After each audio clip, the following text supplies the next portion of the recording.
The next subject we're going to address is the issue of biogeochemical cycles. We can put together the activities of the biomatrix into the larger system. We realize that God has put in place a complex system to provide the nutrients that we need. If you look at an organism's body, you look at our body, you look at the body of a rabbit or whatever, you're going to find that the elements that compose that body are mostly carbon, oxygen, hydrogen, and nitrogen. 98% of the mass of an object is actually made from these things. For example, oxygen and hydrogen, obviously that's making water. That's a pretty big percentage of organisms.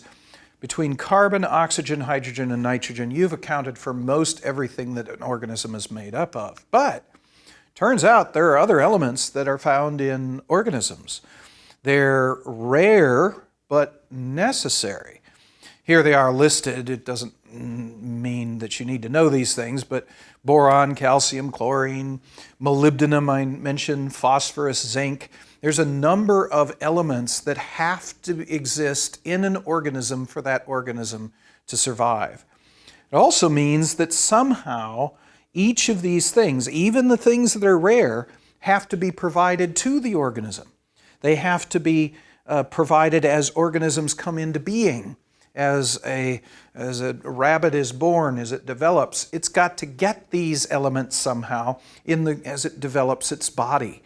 And that is occurring all the time, all over the world. How do these things get into organisms?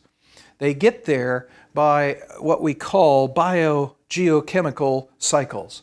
Bio meaning life, geo meaning the earth, chemical meaning chemistry. This is a cycle involving biology, living organisms, the earth itself, and chemistry, that on a continuous basis is always providing these elements, the elements we need. It's providing us with carbon, oxygen, hydrogen, nitrogen, boron. It's producing all of these things, providing to every organism across the entire planet. Biogeochemical cycles are extremely important. Put simply, a biogeochemical cycle is thought to exist for each one of these elements. So there ought to be a biogeochemical cycle for carbon, there ought to be a biogeochemical cycle for copper, there ought to be a biogeochemical cycle for molybdenum, so on and so forth. We haven't actually discovered and described all of the cycles, but we suspect they exist for all of them. And the basic principle of each cycle involves the following things. First of all, there is a reservoir, a place to store that particular element in the earth somehow. This is in the inorganic world. It's outside of organisms. There is a place for each of these elements to be stored in sufficient quantity that it can supply the needs of all of the organisms of the planet. Secondly, there are organisms of the biomatrix that have been designed to fix that element, meaning take that element out of its storage place, out of its reservoir, put it into a form that can be used by the biological world. Thirdly, there is some mechanism that spreads that element from where it first is introduced into the biological world and spreads it to all of the organisms of the biological world. Fourthly, there is some mechanism that returns the element to the reservoir, making it a complete cycle. Sometimes, very often, what returns it to the reservoir is another organism of the biomatrix. But this summarizes what all biogeochemical cycles involve. Some of them are a little more complicated. They might have multiple steps in here, but they seem to all have in common the fact that there's a reservoir for storing it outside of the biological world, and then there's some mechanism to fix the element, bring it into the biological world. Thirdly, there's some way to spread it through the biological world. And finally, fourth, some way to return it to the reservoir. We're going to give 3 examples just to get you the flavor of what a biogeochemical cycle involves. First, we're going to look at the carbon cycle. This is the carbon biogeochemical cycle. The reservoir for carbon in our world is actually in the atmosphere. Carbon is stored in the form of carbon dioxide in the atmosphere of the Earth. Even though carbon dioxide only occupies about 0.3% of the atmosphere, that's enough carbon to supply the carbon needs of the entire planet, of all organisms on this planet. Every organism needs carbon, but there's actually enough of it in the atmosphere to supply the needs of every organism. However, most organisms can't get the carbon directly out of the reservoir. So there are organisms specially designed to fix the carbon, take the carbon out of the atmosphere and put it into organisms. The process of photosynthesis is the primary mechanism whereby carbon is fixed. And so photosynthesis fixes the carbon into a form that can be used by organisms that brings it into the biosphere. On land, that's primarily done by plants. In the water, that's primarily done by algae. Once it is fixed, the next step is to spread it to all organisms. This is done by consumers eating the producers, animals eating the plants, animals of the water eating the algae, and that spreads the carbon to the consumers. Consumers of consumers spread it from there, and this is how it gets spread all the way through the biosphere, all the way through the organisms of the planet. The last step then is to return the carbon to its reservoir. This happens in a variety of ways. One is if an animal dies, decomposers, usually of the biomatrix, will break down the biological molecules and release the carbon dioxide back into the atmosphere again. Another method is by a process we call respiration. In both plants and in animals, carbon can be released by the animal or the plant breaking down the things that contain the carbon and release the carbon dioxide in the process. So animals respire. They take in food, which contains carbon, they break it down by respiration, and they release carbon dioxide back into the atmosphere. Turns out plants do the same thing. For example, at night, when the plant isn't photosynthesizing, it is getting its energy by breaking down food and releasing carbon dioxide. So we have the entire carbon cycle. We got carbon dioxide stored. Carbon is stored in the reservoir of the atmosphere. It's fixed by photosynthesis, it's spread by consumption, and it is returned by decomposition and respiration. A second cycle is the nitrogen cycle. A bit more complicated than the carbon cycle. It's similar to the carbon cycle in that the nitrogen is actually stored in the atmosphere in the form of nitrogen gas. It's different than the carbon cycle in that the fixers are different. Photosynthesizers can't fix nitrogen. It's special bacteria, nitrogen-fixing bacteria, that fix the nitrogen and transform it into, in this case, ammonia. Ammonia is then transformed by ammonia-oxidizing bacteria, other members of the biomatrix, into nitrites. And then a third type of organism in the biomatrix changes nitrites into nitrates. Nitrite-oxidizing bacteria do this. The nitrates can be picked up by plants. Plants can pick those up. The nitrogen is brought into the biosphere in that fashion.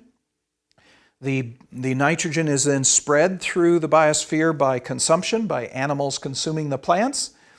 And then the nitrogen is returned to the atmosphere by, again, a multi-step process.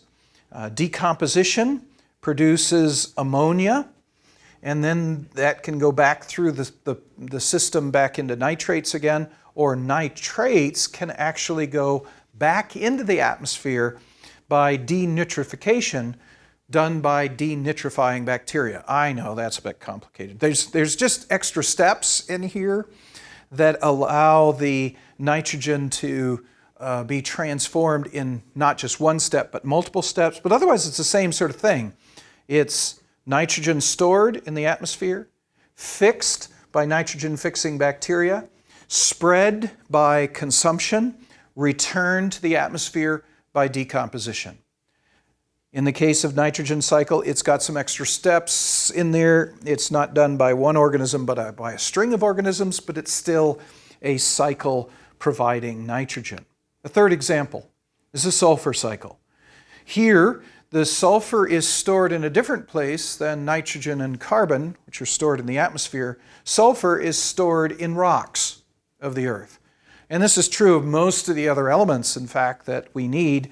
Most of them, like iron and magnesium and manganese, are stored in the rocks of the earth. So sulfur then is in the form of elemental sulfur or sulfides in rocks.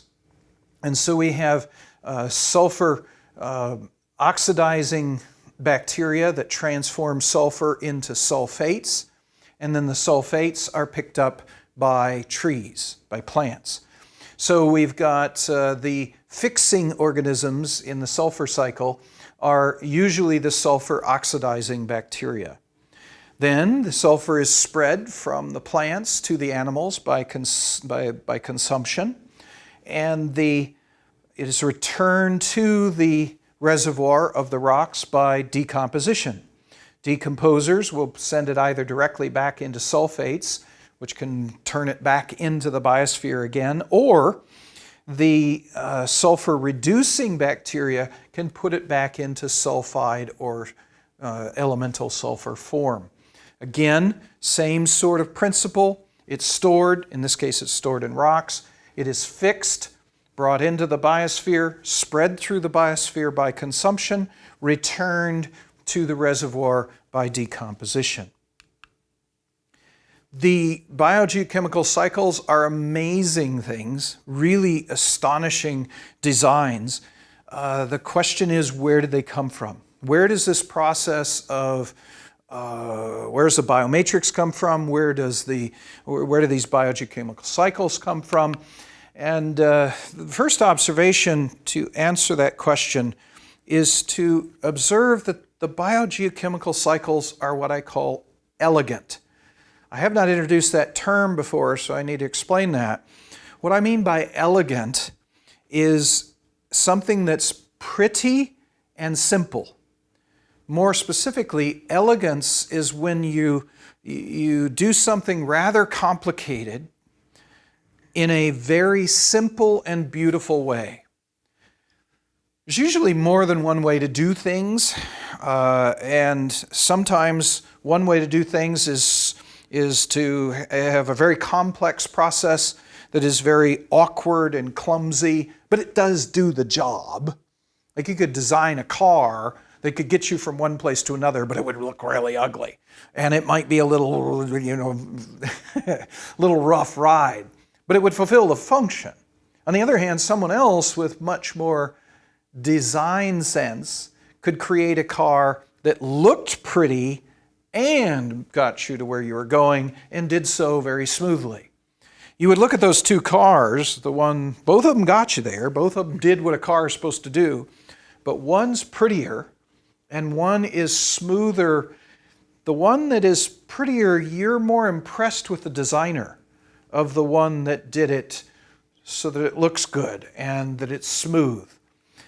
That solution, that design for producing a smooth-looking, pretty car is what we'd call elegant. That's an elegant solution. The other one is kind of an ugly solution. It might do what it's supposed to do, but it's not pretty. Biogeochemical cycles are elegant. They do some rather complicated things, getting carbon and boron and molybdenum and iron to all the organisms of the planet. Now, that could be done in some rather awkward and complex ways, but how it actually gets to us is by these rather simple, I know some of them looked a little complicated, but when you step back and look at it, they are amazingly simple. This reservoir, fixation, spreading by consumption, return by decomposition, a very simple solution to a very complex and difficult problem. So the biogeochemical cycles seem to be the simplest way to solve a complex solution. And honestly, they look to me like they're beautiful. It's just like, wow, this is really cool how this happens. When we see something that's elegant, when we see a solution to a problem that's elegant, we know that that's designed. I mean, you got those two cars there. The one works really well and is beautiful. A tremendous amount of design went into that. More design has to go into making something pretty and simple than it does just making it happen. Biogeochemical cycles are so elegant that they seem to have to be designed. So, what do we do with this information? We've learned about biomatrix, we've learned about the biogeochemical cycles. What is our responsibility with this information? First, our responsibility as priests is to better know God. From studying the biomatrix and biogeochemical cycles, I'm impressed with God's provision again. He provided for us in the creation with some amazing designs through the anthropic principle. But here we see that He is providing for our everyday, daily needs. The needs we have right now and the needs we'll have tomorrow, He's providing it ongoing through these biogeochemical cycles. This indicates to me how God is caring for His creation, how He cares for us at all moments of all days. It's 24/7, 7 days a week, 365 days a year.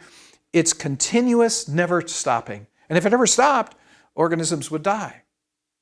This is an amazing ongoing provision showing, I think very dramatically, God's love and God's care for the creation. It also shows, again, gives insight into what it means for God to be the creator. It seems very clear that the design of the biogeochemical cycles is too elegant to be anything but design. But that means God created it. God put it together. God thought about this, which points out His wisdom and it points out His power. Because He didn't just figure out how it should be, He actually created it exactly that way.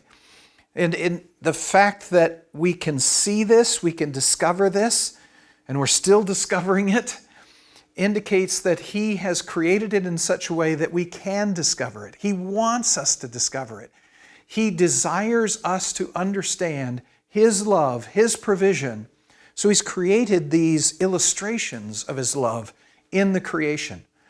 And all that stuff just awes me. The idea that God, such a God of such incredible love, a God who has such incredible wisdom and power, wants me to know Him, wants you to know Him, is awesome to me.